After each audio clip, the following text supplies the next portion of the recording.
var gode og dyre, vi ville bli gift, men en prest var ikke enkelt å finne. Da hørte vi noe bannskap, det singla i glass, og Bjørn Eidsvåg kom ramlende inn. Halleluja! Og jeg svaret ja, og Cindy sa yes, og snart lå vi der godt begge to. Jeg fortalte om Åmot og Ulvang og Sputnik, hun sa at Norge er landet mitt nå. Det er min dag i dag, herregud for en herlig dag. Det er min dag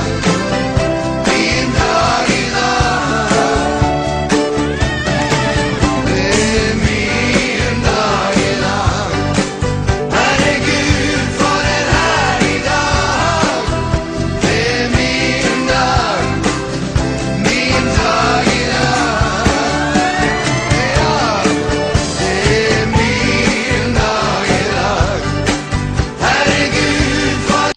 Hello everyone, and welcome to another episodic review by Centipede Geek. Today I'm going to talk about the popular NBC television series, Channel 2, by the name of Revolution. I'm going to discuss my opinions and thoughts on episode 8, titled Ties That Bind. And let's get straight to it. So last episode 7 was titled The Children's Crusade, and pretty much there was this child's brother. They came across these children that had no parents, and they were carrying around guns and everything, very violent kids.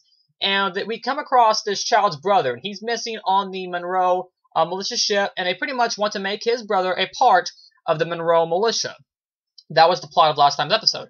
But now with episode 8 of Ties That Bind, we are introduced to two new and minor characters, and that is Nora's sister, Mia. Strouser is also another character introduced, and it seems to be the only guy that Miles Matheson is afraid of in the series. He seems to, Miles was, this really, hard-A, ruthless, sinister guy, and now we finally found out someone he's afraid of, and that is a militia general by the name of Strouser. So let's discuss Mia first.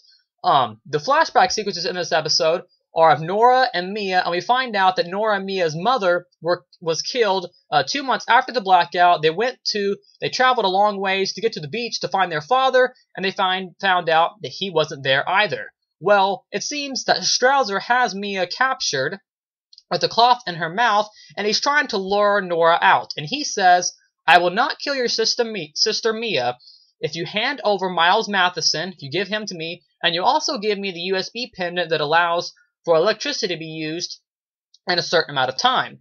So, of course, they're not going to give these people up. So, later on we find out that Mia is actually not who she says she is. She is her sister, but she's also just trying to get Nora's attention in order for her own good.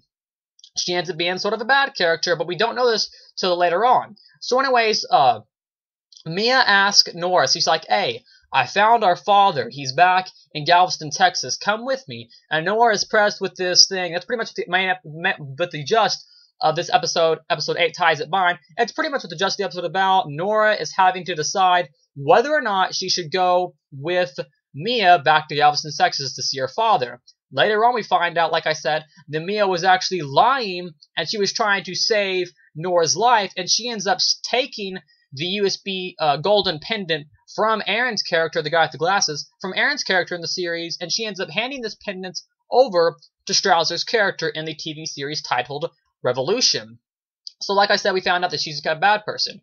Another main point in this episode is we find out some things about Monroe and Tom Neville have sort of a confrontation, and what's his name? Monroe ends up giving Major Neville a stern warning, and by that I mean they were going to sentence his son Nate, or I guess his name's not really Nate. We haven't found out his real name yet, but he was going to. I'm just going to call him Nate for now, though. He was going to send his son Nate to death for treason because he helped out Charlie's character in the TV series titled Revolution.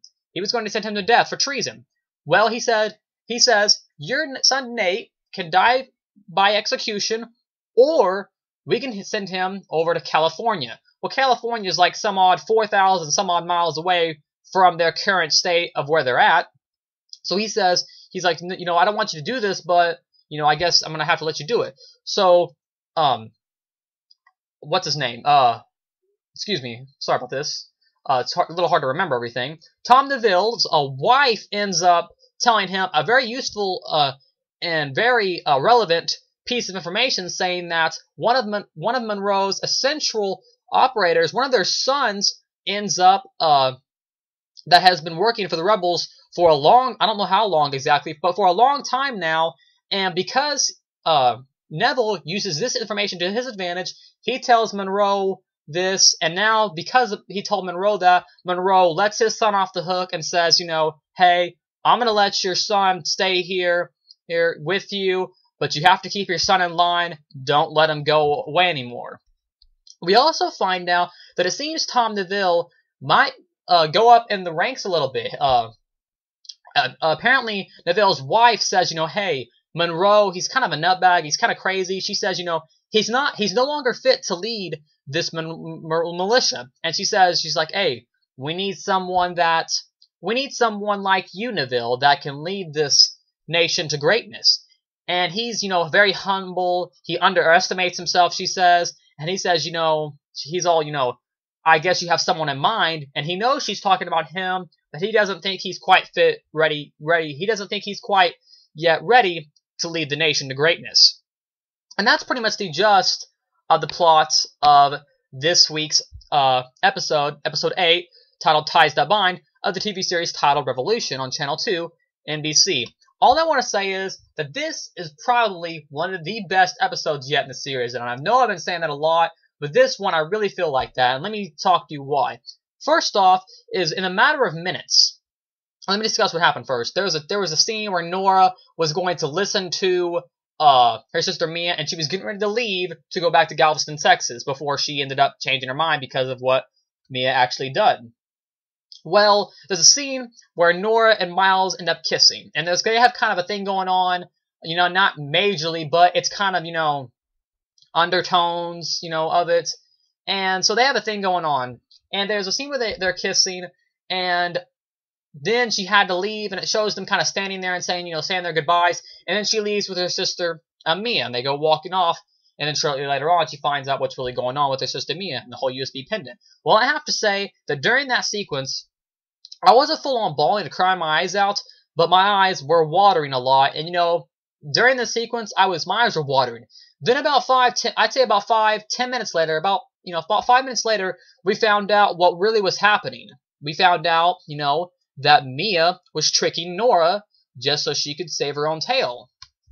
Well, after that, I was pissed off. So the thing I love about this series is it has me so invested in these characters, so deeply moved, so deeply entranced, and involved with the characters in the TV series titled Revolution. I'm so involved that I'm able to have my eyes filled with tears in a few minutes, and then just a few seconds later, I'm pissed off at the show because of certain characters not who they seem to be. I love that. There hasn't been a series out there like Revolution that has been able to pull me in with only 8 episodes in. I'm able to be brought to tears and mad at the series because of certain things. I'm really liking that about it, and I really thought this was a really solid episode. It started off decent.